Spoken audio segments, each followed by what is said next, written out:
হরে কৃষ্ণ। তো ভগবানের ভোগ আরতি করা হয়ে গেছে, মানে এতদিন নিয়ম সেবা চলছিল, তো এটা খেতে নেই ওটা খেতে নেই, তো এই যে আজকে সেইগুলো খাবো, মানে মূলো, গাজর, শাক, আর হচ্ছে বেগুন, শিম, বরবটি। একটু সরে যাও তোমার। বেগুন, শিম, এই যে পটল, এগুলো খাইনি। হ্যাঁ, তো এইটা দিয়ে একটা তরকারি বানাবো। 7টা বেজে গেছে, মানে ভগবানের ভোগ দিয়েছিলাম সন্ধ্যেবেলা একটু ভাজা মিষ্টি দিয়ে, মানে এতদিন ভাজা মিষ্টিটাও খাইনি।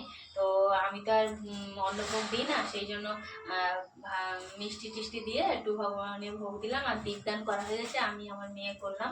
তো সে মানে মিষ্টিটা খেয়ে পালনটা করলাম। আর আজকে নিয়ম ভঙ্গ করবো, মানে এতদিন যে নিয়ম সেবা করেছি, তো শাক, পটল, মূলো, গাজর এসব খাইনি, এগুলো দিয়ে একটা 5 মিশালি তরকারি করব, করে তারপরে খিচুড়ি বানাবো।